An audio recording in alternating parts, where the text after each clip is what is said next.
چاوتان لەبێت جێگرانی ڕادیۆی دەنجی کوردستان خۆشحاڵ و بەختەوەرین لە بەرنامەی ئیرادەی هێز لە خزمەتتاندای.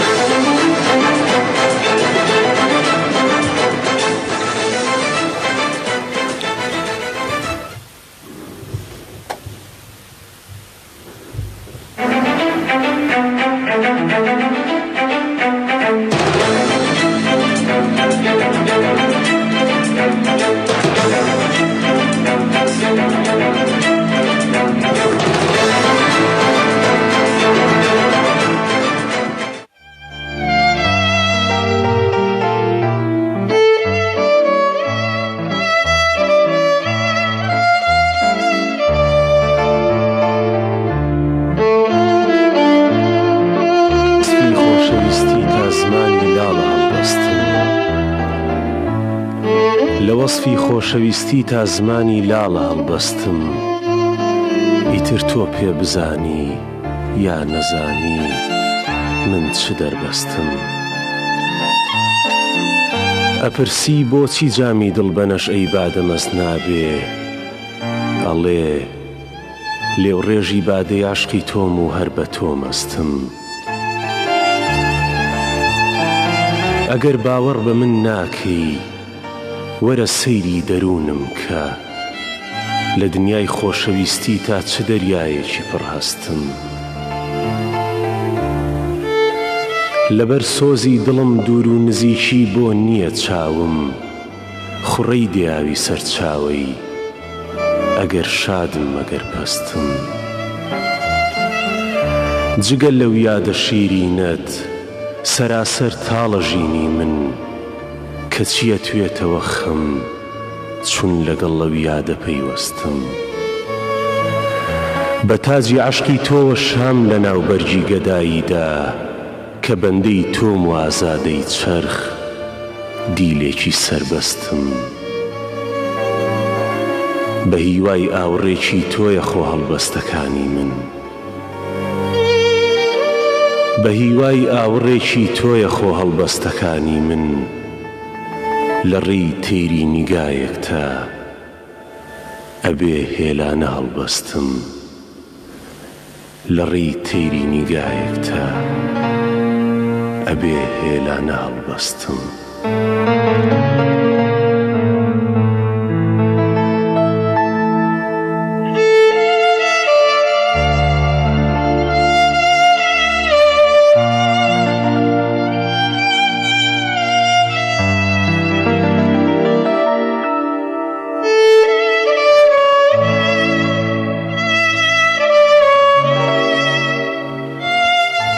ئەوەی جێتان لێبوو دەنجی خۆگر بەدری بوو ئەو دەنگەی کە زۆربەی بەیانیان و شەوان لە ڕادیۆی دەنجی کوردستان جێمان لێ دەبوو هەمومان دەمانویست بزانین خۆگر بەدری چێیە زۆربەمان لە دەرەوەی جێبیزبوون لە ڕادیۆی دەنجی کوردستان لە ڕێگای سۆشیال میدیا و یوتیوبەوە جێمان لە دەنجی خۆگر بەدری ببوو بەڵام کەممان هەبوون شارەزایی و لە وردەکاریەکانی ژیانی خۆگر بەدری هەبێت لەم بەرنامەیە میوانداریمان کردلەوەی کە هەندێک پرسیاری ئاراستە بکەین ئەویش وەڵامی ئێمە بداتەوە پرسیار سەبارەت لە ئەو کارەی دەستی پێکردووە کە دەمێکە خەریکی خوێندنەوەی شعرەکانە بۆچی ئەو کارەی دەست پێکردووە ئایا ئامانج لە خوێندنەوەی شعرەکان چییە ئایا بە فەراغی بینیوە لە نێو ئەو کایە هونەریەکە ئێستا هەیە یانیش ئەوەتاوە حەز و خولیایەکە کە دەبوایە کاری لەسەر بکردوە کا خۆگر بەخێر بێ زۆر سپاس کاک جێگر بەیانی ئێوە و هەموو ئانە باشکە جویان لێمانە سپاس لە بە جەنابەت کا خۆگرجان سپاس لە بۆ کاتێک کە بێمەت بەخشی بۆ هەموو هیلاکیەوە ئامادەی بەرنامەکە ئێمە بووی کا خۆگر ئەگەر بە فراوانی دەست بە بابەتەکە بکەین دەست بە بەرنامەکەمان بکەین خۆناسینێکی کورت و لە بۆ ئەو هەموو ئەوانێکە لە مێشتیان پرسیار بووە چێ ئەو شعرانەمان لە بۆ دەخوێنێتەوە چێ بەیانیان و شەوان ڕۆحمان ئارام دەکاتەوە خۆناسینێکی بچووک لە بۆوانێکە نادناسن وەروەها لە بەرچی دەستت پێ کرد زۆر سپاس بۆ جەنابە ئاماژەت بە زۆر شتدا کە تا ڕادەیە گەتوان بڵێم وەڵامەکانی منیش هەر لەوانایە من خۆگر بەدریم گەنجێکی ئەم وڵاتەم کوردستانیم وەک هەر کەسێکی کە پێم خۆش بووە کە خزمەتێک بکەم لەو مەجالەی کە من کوردم و خزمەتی فەرهەنگەکەی خۆم بکەم، خزمەتی ئەو کولتورە جوانە بکەم، خزمەتی کوردبوونی خۆم بکەم. بەڕاستی ئەوەی کە جەنابەت وتت بۆ ئەمە ئەکا پێم وایە کە ئەبێ بکرێ، چۆن جەنابەت پێت وایە کە ئەبێ خزمەتێ بکەی گەنجێکی لێرە بەرنامەیەکت هەبێ، یان کە ڕۆیتەوە پێت وایە بەو شەقامەکە ڕۆیتەوە ئاگاد لی بێ. هەستکردن بە مەسئولیەتێکی نیشتیمانی لای هەر کەسێکە بووە، لای منیش هەر ئەو مەسئولیەتە نیشتیمانیە پیرۆزەیە لەلام، جیاواز دەمە معنی شعر زمانە، مێژووتە، وەک پەشێوەڵێ ئەسڵەن سنوورتە زمان. من لەو ڕوانگەوە هاتووم پێم بەڕاستی بۆشایی هەیە. پێش من چەندە کەس کە خزمەتیان کردووە بۆ منیش هەمان هەوێن بووە کە گەنجێکی وەک من چاو لەوان بکات، پێی گۆش ببێ. دیسان من ئەو ڕێگەم گرتوتەوە هاتووم ئەوانی کە جیلی خۆ من یان دوای خۆ من بێم دیسان گوێ بینەوە بە شاعر، گوێی لێ بگرینەوە، خزمەتی بکەین. بەڵێ چ بنەمایەک پێویستە لە ئەوەی بەباشی ئەدا و خوێندنەوە لە بۆ شاعرێکی کلاسیک بکەی یان لە بۆش هەر شاعرێک بکەی؟ ئەزانی هەنێشت هەیە تۆ وەکو چۆن ئەتوانی تەمرین لەسەرەوە بکەی ببی بە یاریزانێکی باش، شەرنی یاریزانێکی باش بی، بەڵام ناتوانی تەمرین لەسەرەوە بکەی بڵێ بم بە شاعیرێکی باش. ئەتوانی شت باش بخوێنیتەوە، بەس ناتوانی تەمرینکەی بڵێ ئەتوانم دەنگم خۆشکەم. ئەمەی کە تۆیڵی عیشقێکی پێویستە کە لە ناخی توە هەبێ بۆ ئەوەی بتوانی کە ئەم خزمەتە بکەی. بەڕاستی یعنی من بەبێ ئەوەی ئاگام لێبوو بێ ڕۆژگارێک بەوە گۆژ بووم کە لە کتێبخانەکە دەستم ماوەتە دیوانێ لە باتی چیرۆکیشی مناڵان، بۆ خۆم وا حەزم لێی بووە، لا ئیرادی لە مەکتەبە لە هەموو بابەتەکانە حەزم لە ئەدەبی کوردی بووە. ئەمە حەزێک بووە لای خۆم، پەروەردە بووە ئەوەی کە عیشقێکی گەورە لە پشتی منەوە بێ بۆی بتوانم زۆر شت بکەم کە ئەسڵەن لە خۆگربەدری گەورەترن. بەڕاستی ینی من بەم تەمەنەی خۆمەوە بە تەنیا بێم لە دەست بەمە دیوانی مەحوی بیخوێنمەوە، خەڵک گلەی لێی نەبێ، ڕەخنەی لێی نەبێ، بەبێ ئەوەی کەسێکە بێ بەویشانی منا بچێتەوە، پێم وایە ئەمە خۆگر نییە ئەوەندە بەو شێوەیە باڵا بێ. بەڕاستی ئەو عیشقەی پشتێتی کە وای کردووە وەک چۆنەڵێ عاشق بێستونی کون کرد و شوهرەتەکەی فەرهاد بردی، هەندێک شت هەیە پێت ئەکا زیاتر لەو قودرەتی کە لە خۆتا هەیە. بەڕاستی ئەمەش ئەو عیشقە بۆ وای لە من کردووە. زۆر باشە کاک خۆگرجان، جەنابەت جگە لە شەعرە کلاسیکەکان شعری دیکە دەخوێنیەوە؟ شعری ئازادیشم خوێندوتەوە، لە شعری ئازادا مەزالێکی فراوانتریش هەیە بۆ ئەوەی بتوانی باشتر بیخوێنیتەوە، خۆشتر بیخوێنیتەوە، زیاتر دەنجی خۆت دەربخەی. بەڵێ ئەوانیشم کردو. زۆر باشە. لەبەرتی جەنابەت زۆربەی ئەو بابەتانەی کە بڵاو بوونەوە ئەو شاعرانە دەخوێنیەوە کە کلاسیکن، لەبەرتی گرنگی بە شعری کلاسیک دەدەی؟ ئەزانی شعری ئازادیش هەیە، خۆشە و تاموچێژی هەیە، ناتوانی بڵێنیەتی زۆریش، بەڵام ئەوی لە کلاسیکە هەیە بەڕاستی ڕۆح ئاوەدا. ئەو پێویستی کە لە کلاسیکا بەکار هاتووە لە شعری ئازاد کە مەجالێکی فراوانتریشی تا هەیە کە تۆ بتوانی ئەدەواتێکی زیاتریش بەکاربێنی، بەڵام هێشتا نەگەشتونەتە ئەوەی کە وەکو کلاسیک ئەو تاموچێژە بدەن. بەڵێ زۆر باشە. زۆربەی جار کە جێمە لە خوێندنەوەی شعرەکان دەبێ، ئەمن لە خۆم بەیانیان کە دەمیست بێمە سەرکار و بەر لەوەی بەرنامە دەست پێ بکەم، جێم لە شعرەکانی جەنابەت دەبوو کە لە ڕادیۆ دەنجی کوردستان پەخش دەکرا. هەستم دەکرد ڕۆحیەت و زیندویەک لە نێو خوێندنەوەی شعرەکاندا هەیە. ئەوە پەیوەندی بەو عشقەیە کە جەنابەت باست کرد یانیش پەیوەندی بە زیندوی شعرەکان هەیە؟ بەس نامەوێ من هەمیشە بەڕاستی هەمیشە قەت پێم وانیە هیچم کرد بێ. ناڵم ئێستا ئەم شعرەکە شاعیرێک نووسیوێتی قەڵەمێکە وەرەقەیەکە و هەست کەسێکە توانێت دەست بێنێ بۆ قەڵەماوە، بەڵام شتێک هەیە لە پشتێەوە کە ئەم شاعیری وا لێ کردووە کە ئەمە بنووسێ. بەڕاستی جیاوازی شاعیر لەگەڵ کەسێکی ئاسایەوەیە، هەستێکی هەیە لە دەرونیەوە پەنگە خواتەوە لە پڕا بە وەرەقەیەکە ئاتەقێتەوە. ئەمە وای کردووە. ئەوەی منیش هەر وایە، ینی بەڕاستی پێم وایە کە هەمیشە جوانی شعرەکان خەڵک بە منەڵێ خۆشیە خوێنیتەوەیە، بەڵام من هەمیشە پێم وایە ئەو شعرەیە ئەو جوانیکە. زۆر باشە. من بەمەبەست ئەو پرسیارم کرد، مەسەلەن زۆر جار باسی ئەو کەسە دەکرێت کە یەکەم کەس بڕۆشتە سەرمانک، بەڵام کەس باسی ئەو کەسە ناکە کە ئامێرەکەی دروست کرد. ئەوەی کە ئامێرەکە دروست دەکا قودرەتەکە و وجودی زیاتر هۆکار بۆ لەوەی کە خەڵک بگاتە سەرمان. هەر کەسێک بیخەیتە و جیازە توانێت بچێتە سەرمان. زۆر باش. ئەوەی کە ئامێرەکەی دروست کردووە وجود و تاقەی خۆی زیاتر تێدا سەرف کردووە، بەڵام ئەوەی کە هۆکارە لەوەی کە ئێمە جێمان لەبێ بە ئەدایەکی نوێ و بە خوێندنەوەیکی نوێ و خۆش جەنابەت و کۆمەڵی کەسێکی دیکەن. یعنی لەبەرچی ئەوەندە ئەگەر لاوی فەیسبوکەکانت ببینم، ئەگەر لە دانیشتەکان یاخۆت ئەگەر پرسیارم لەسەر جەنابەت کردی بێت، نازانم بابەتەکە پەیوەندی بە تەواضع هەیە یانیش ئەوە تا لە خۆت هەر ئینسانێکی ناتوانێت حەقی ماندبوونەکانی خۆت بدەیت. بەڕاستی من نازانانی لام گرنگ نییە بمناسنیان ئێستا و تۆ گوێت لێم بووە. بەڵێ نازانی من چێم دەی پێویست ناکە ئاسڵم بزانی من چێم. بۆچی بزانین من چێم؟ چێ لە کەسایەتی من ئەوەیە. یان من مەبەستەکەمەوە نییە لە ڕێم شعرەوە خۆم بناسێنم، نا مەبەستەکەم وایە لە ڕێی ئەم شعرەوە کۆمەڵێک شتیکە هەیە کە لە ناو ئەم شعرانە هەیە کە زمان پاراوی تۆیە، مەسەلەی زمانە، کولتورتە، کۆمەڵێک شتی مێژوویی تیا هەیە، ینی زۆر شتی تیا هەیە. مەحوی بناسە سەدان شتیکەی لەگەڵە ناسی. ئەوە یعنی لای من گرنگ نەبووە. زۆر باش. پێم خۆش بووە دەنگم لەو بوارە بەکاربێنم بەڕاستیەک بزنس. گفتوگۆکەمان بەردەوام دەبێت، بەڵام حەزمان لێ جێمان لە شعرێکی دیکە بێ بەوانی بخوێنیەوە ماندی بەسەین.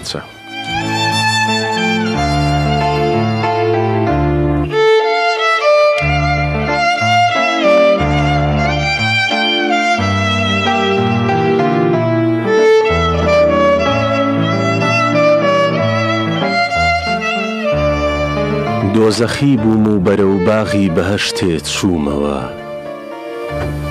مردبووم بەوتینی گەرمی ماچە زیندوو بوومەوە. ناهومێدی وەک تەمومش دەوری ڕۆحی گرتبووم، تیشکی نازت بوو بە باڵ و لەو خەمەش دەرچوومەوە. گرد ڕووی دنیا هەمووی خەم بێ و لە دڵ ماشین ببێ، داسی عشقی تۆم هەبێ خەم چڵ بە چڵ دەدروومەوە. شاعری دەردم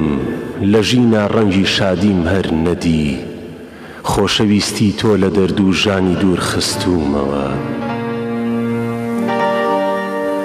کوڵمەکانت خۆرە تاوێ کەوت رووسکەی دڵگری، عاشقی کردووم بەرەو ڕووناچی ڕێکەوتوومەوە. بەژنەکەت باخی گوڵە و من هەنگی تامەزرۆم گوڵم، نامرم چونکە لەسەر گۆنای گوڵت نیشتوومەوە. من بەسەر چووم و دڵم دانا لەبەر پێیە و گوڵە، سەر لە دەوری پێی دەجێڕم چش بەبێ سەر چوومەوە. سینگی نەرمت هەوری پڕبارانی عاشق و من زەویم، بەو دەروونەی ئاوری دڵداری تێبەربوومەوە. ئارەزوومە هیچ نەبێ بۆ تاقە جارێکی تریش، لێوی وشکە سوێم لە گۆنا گەرمەکەت هەڵسوومەوە. لێوی وشکە سوێم لە گۆنا گەرمەکەت هەڵسوومەوە.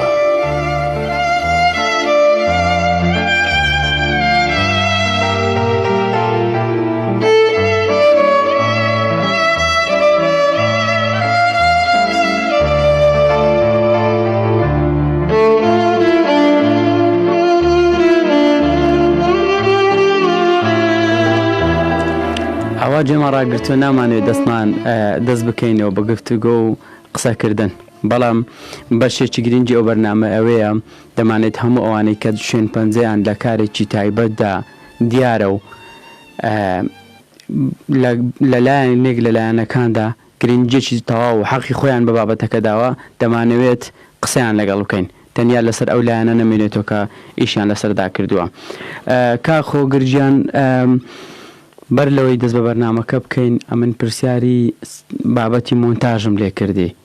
لەمە لێرەوە دووسان پرسیار بکەمەوەی ئەوانەی کە لە فەیسبوک دەمان لە سەرەتا شاکەوتت خۆت بناسێنە و من ئەوم بەجێهێش ڕاستەکەی. زۆر باش.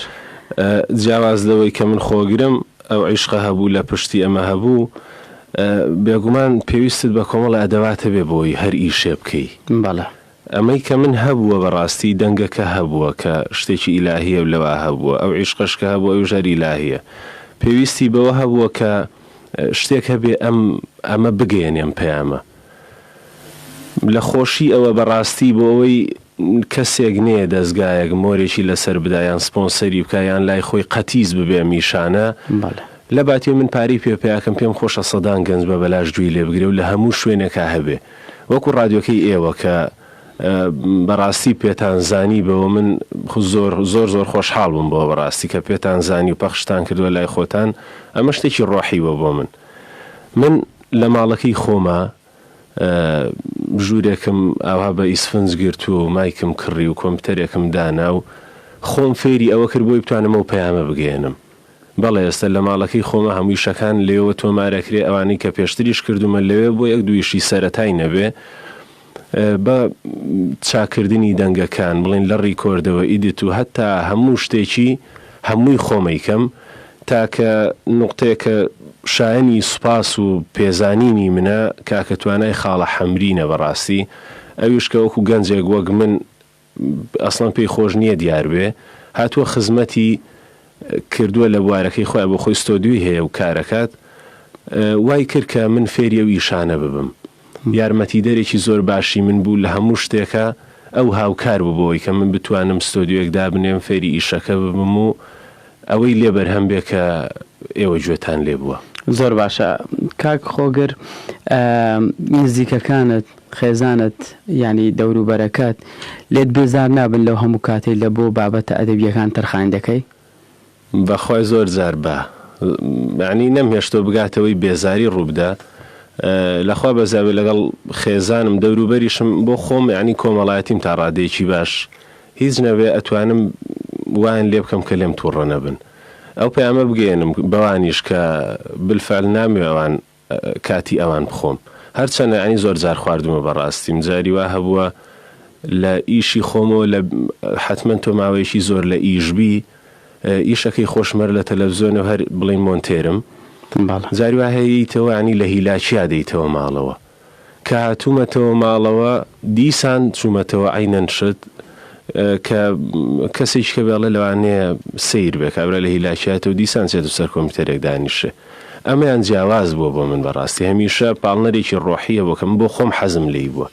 ئەسڵەن لە هیلاچی ما جاریوای چم شارێکە خوێنمەوە جاریوای لە خۆشی چم شارێکە خوێنمەوە بۆ خۆم بەڵێ زۆر باشە جەنابەت لە بۆ شعر دەخینیەوە لە بۆ چ کەسانێک بابەتەکە تەنیا لە بۆ نخبەیەکی دیاری کراوە یانیش ئەوەتە گرنگکەوەیە ئەو پەیامە شعریەکە هەیە بگەینی بە هەمووان ئەوەی لای من لە هەمووی گەورەترە ئەوەیە ئەو پەیامای کە لە شعرەکەدا هەیە بیگەێنم ئەمە بۆ تۆ بۆ ئەوانی کە گوێیان لێبێ بۆ خۆم بەڕاستی ئەوە هەرگیز لەوانەیە نەگا بەڵام بۆ خاڵیکردنەوەی ئەو پەیامەی کە لە ڕۆحی خۆما هەیە ڕەنگە ئەو هەموو شعری خوێندومەتەوە پێم وانە بێ هێشتا بەس بێ بۆی کە من ئەوەی کە تیاما هەیە لە ڕۆحما هەیە بەتاڵی بکەمەوە بیگەێنم بۆ تۆ پەیامێکە شعرەکە پەیامێکە بۆ کەسێکیکە لای خۆشم بێگومان هۆکارێک هەیە کە من حەسرەتێک هەیە کە لە ڕێی هیچ شعرێکەوە ناکات شعری کامە شاعیر بە زەحمەتترین و بەماندی بوونترین بوو لە بۆ جەنابەت لە کاتی خوێندنەوە مەحوی لەبەر گەورەی بابەکەی زۆر ئاڵۆزە ئەزانی لە کلاسیک بڵێم بە شێوەیەکی گشتی لە کلاسیک زۆربەی ئەگەر نەزانی بیخوێنیتەوە باش ڕەنگە بە ئاوازی دەنگت بتانی شعرەکە بشێوێنی مەحوی زۆر قوڵە لەو بابەتەیە بەڕاستی یعنی جاری وایە بە چاویش بیخوێنیتەوە غەڵەتی لە یەکەی جا بۆیە زۆر قورسە تۆ بتانی بە دەنگ بیخوێنیتەوە من کە بڵام کردەوتم وەگەوەی کە خۆم پێم وایە هەڵم نەکردوێ هیوادارم نەم کردوێ بەڵێ کاک خۆگرجان دێنەوە سەر پرسیارەکانمان بەڵام گوێمان لە خوێندنەوەی شعرێکی دیکە دەبێت چێژی لێ وەردەگرین فەرموو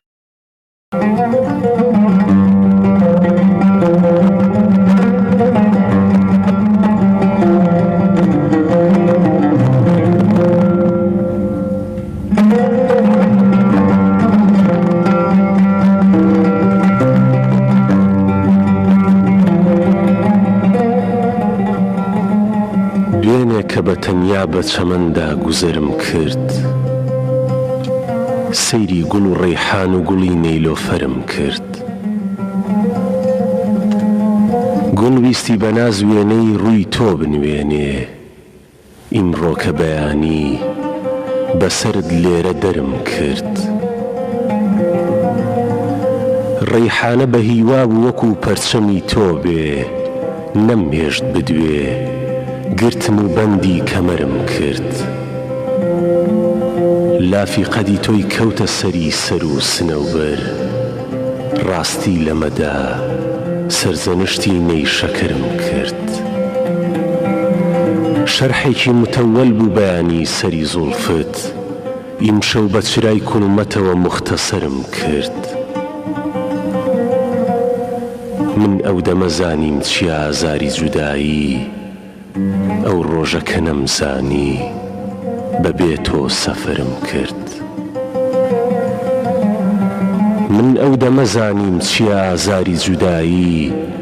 ئەو ڕۆژە کە نەمزانی بەبێ تۆ سەفرم کرد لەم مەجلیسە مەستانە لە بەردیدەی مەستت من بۆ مەزەهێنام و کەبابی جگەرم کرد مژگان و برۆ تیر و کەوانن لە کەمینن لەم دیمەنە سامناکە بەڕاستی حەزرم کرد لەو ساوە دڵم داوە بە تۆ هەروەکو عەونی لێی بێخەبەرم تەسلیمی دەستی قەدەرم کرد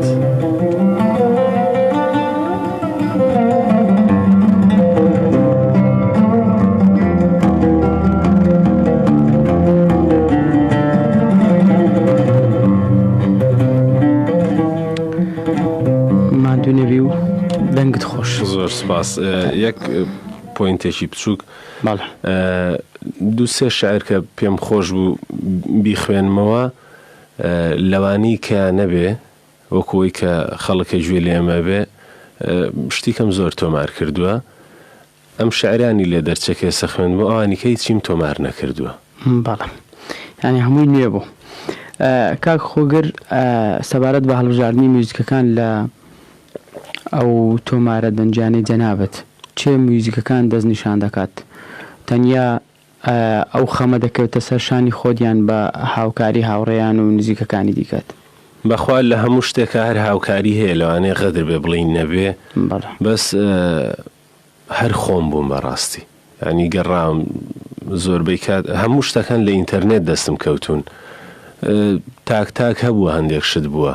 تەنها ئیشێک لەگەڵ هاوڕێ عەزیزم کاک زەکەریا موحسین کردمان ئەو هات لە ماڵەوە عودەکەی عەزف کرد ئەوەی لێ دەربچێت مۆسیقای زیندوو هیچی کەی نەبووە هەمووی لە ئینتەرنێت پەیام کردو و جاری وهاوە دوای خوێندنەوەی شعرەکان لە کاتی ئەوە گوێم لێگرتووە و بەپی ئەوەی کە گوێچکەم قەراری داوە کامی لەگەڵە گونجێ ئەوم داناوە زۆر باشە کاک خۆگر ڕەنگە ئەوانەی گیان لە بەرنامەکە یاخود لە ڕێگای فەیسبوک دەبینن وەکو من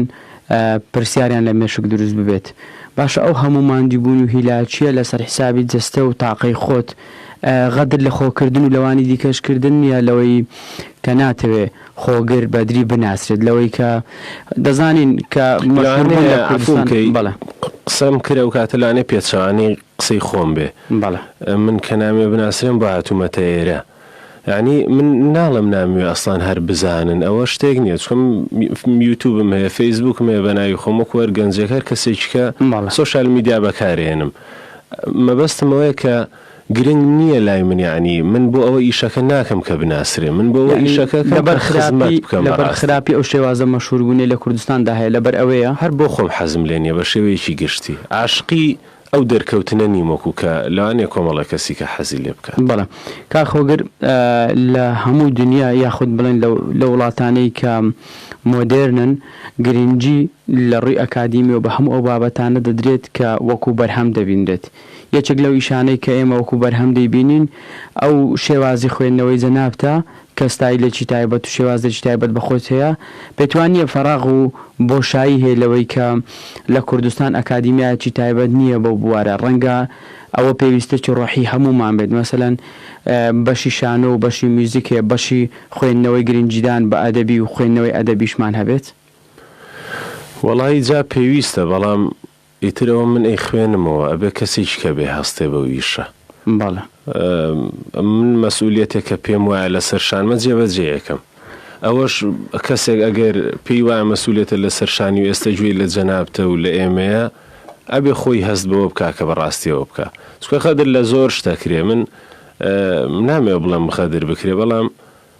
زۆر شت ینی بەو شێوەیە ناگا کە حەقی خۆیت هەرگیز بێزار بووی بڵێ جارێکی دیکە شعر ناخوێنمەوە وەڵاهی بێزاربوونەکەەوە کووایە جاری وایە شتێکە خۆی حەز لێن یاڵێ قەد ئاو ناخۆمەوە ئەوەی منیش هەروایە ئەین ناتوانم لانەیە نەتوانم تۆماریشی بکەم یان بارودۆخێک وا ڕوو بدا کە تۆمار نەکرێن بەڵام قەت بێ شعر ناژیم من زۆر باشە ئەوانی کە بە خۆت پێت وایە کەم و کوڕی بوون لە ئیشەکانت کەم و کوڕی هەم لەو کەلوپەلانەی لە بەردەستتدا هەیە هەم ئەگەر بێن وەکو دوا خاڵ کە بەرهەمەکەیە کەم و کوڕی هیچ کەم و کوڕیەک لە ئیشەکان هەیە لە ئەو ئەدەواتانەی لە بەردەستتدا هەیە دواتر کاریگەری هەبێ لەسەر بەرهەمەکە پێم وایە ئەگەر تۆ هێزێکی وەهات هەبێ کە بتانی ئیشە بکەی ئەگەر کەم و کوڕیشە بێ لەوانەیە تۆزێک درەنگ بتگەێنێ بەڵام ئەوە نییە کە کەم و کوڕی لە کۆتایی ئیشەکەیە هەبێ ڕەنگە من و تۆ 2 سایرەمان پێ بێ تۆ زۆر باش بێی من خراپ بێ من بەم هەژاری خۆمەلانە 2 ساعت درەنگتر لە تۆ بگەم بەڵام لە کۆتایی ئاگەم ڕێگر نابێت لەوەی کە من بگەم بۆ پەیامی کامە ئەوەی لای من زۆر مهمە من ئەمێ خەڵک ئەوەی کە گوێ ئەگرێ لەوە تێبگا بەڕاستی من ئەو کەسە نیم کە بتوانم بێم لە شعری مەحوی ناری زاری کۆمەڵێک مفتی پێنجوێنی قانع دەیان شاعری کە من 37 دیوانم ڕیکۆرد کرد و گوڵبژێرم کردوون بڵێ هەندێکیان هەمیم خوێندوێتەوە ناتوانم بێم کەسێکی وەها زەنجین بم کە غەڵەت نەکەم بەڕاستی بەڵێ کاخۆگرجیان زیاتر کاتی بە قسەکردن نابین دوا پرسیار لە جەنابەت دەکەم دواتر ئێمە ختامی بەرنامەکە دەکەن و بە دوو خوێندنەوەی 2 شعر جەنابەت کۆتایی بەرنامەکە دەبی چ شتێک گرنگ بۆ من پرسیارم لەسەر کردی بێت لە جەنابەت بەڵام نەمپرسیوێت یان شتێک جەنابەت بتوێ بیڵێ فەرموو وەڵاهی باوەڕ ناکەم شتێکی وا هەبێ من لەوانەیە لە ڕێی خوێندنەوەی ئەو 2 شعرەوە کۆتا پەیامی خۆمان بگەینین وەکو جیاواز لە بەرنامەکانی کە قسەی کۆتایی با نەبێ قسەی کۆتاییمان با بۆ کۆتاییەکەمان بێ زۆر باش دەستان خۆش بێەوەی لام مەبەستە زۆر سپاس بۆ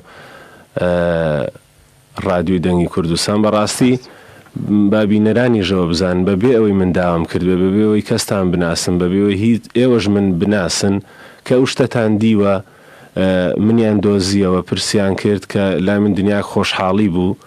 بەڕاستی پێتان زانیوە ئەمە جیاواز لەوەی کە بێتم قاڵبی مجامەلە من زۆر خۆشحاڵ بووم بەوە بەڕاستی کە قیمەتی ئیشەکەتان زانی و لای خۆتان بڵاوتان سپاس لە بەجەنابەت سپاس لە بەو کاتێ لە بۆی مەتەرخان کرد سپاس کاتێکرد بیسەرانی عزیز ڕێز و سڵاوی ستافی بەرنامەتان پێشکەش بێت من جێگر محەممەد ئامادەکار و پێشکەشکاری بەرنامە لەگەڵتان بووم بە یارمەتی هاوکارم ئاشتی و ئاری لەسەر ئامێرەکانی دەنگ بەرنامە ئیرادەی هێزمان پێشکەشکردن کۆتایی بەرنامەکەمان جیاوازە و جێ لە شارەکانی جێ لە شار خوێندنەوەی خۆگر بەدری ڕادەگرین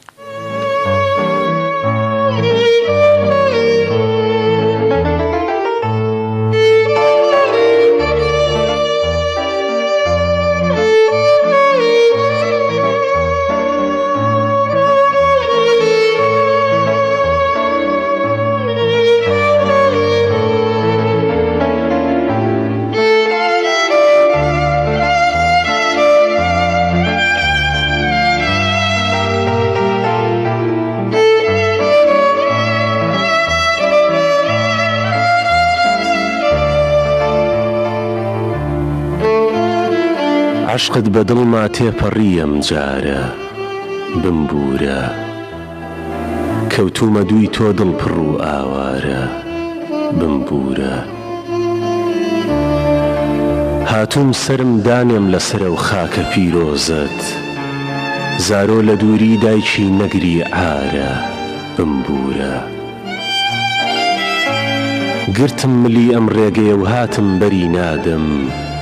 میراتی کۆنی بێکەس و دڵدارە بمبورە ئەمڕۆم لە خەمدا نوقمە گریان دەوری لێداوم چ بکەم کە عشقم سۆزی دوێنێ و پارە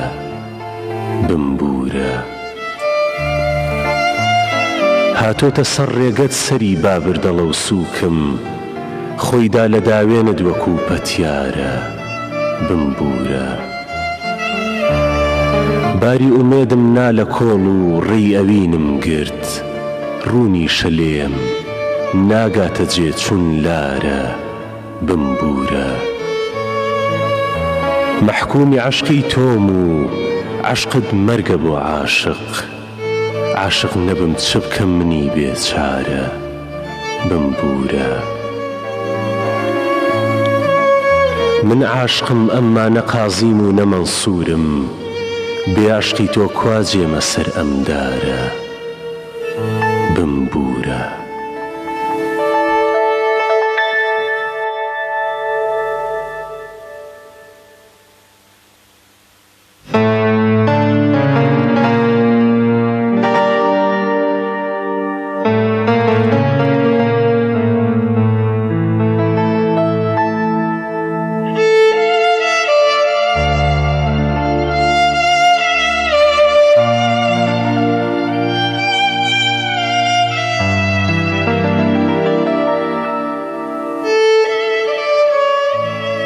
گوڵەکەم شاری دڵم پایزەلەی داوە بڕۆ تۆ گەشی هەڵدەپڕوچێی مەیە و ناوە بڕۆ چۆڵگەیە و کاچی بە کاچی نییە تێیدا نەفەرێ ڕێگەیم شارە بە داوی خەمە تەنراوە بڕۆ نامەوێ پێت لە چڵی داوی خەمێ گیر بێ گوڵم زولفی تۆ بۆ دڵی سەدها وەکو من داوە بڕۆ بولبولی بێکەسی دەمپڕ لە هەرات جواب کە بڵێ تۆ دەبێ هەر قەفەسی بی بە شەوا بڕاوە بڕۆ گوڵەکەم شاری دڵم بۆمبی جەفای بوو بە خەڵات تا لەشت بەم گڕە مشقاڵە نەسووتاوە بڕۆ هەموو کەس لێرە دەزانن کە دنەی شیعری منی لە هەموو بەزمێ ئەوینی من و تۆ قاوە بڕۆ تۆ هەڵۆی بەرزەفڕی شاری دڵم نزمە لە بۆت بێبەڵابی گوڵەکەم کوا ئەوە جێڕاوە بڕۆ هەر دەبێ ڕۆژێ بە ئازادی لەگەڵ یەک بدوێین ئێستەوا دڵ بە خەمی وستەوە تا ساوە بڕۆ هەر دەبێ ڕۆژێ بە ئازادی لەگەڵ یەک بدوێین ئێستەوا دڵ بە تەمی وستەوە تا ساوە بڕۆ گەر دەترسی لەوە ئاسۆ خەمی تۆی دەرچێ لە دڵ تا ئەبەت تەوقی وەفای تۆی لە ملا ماوە بڕۆ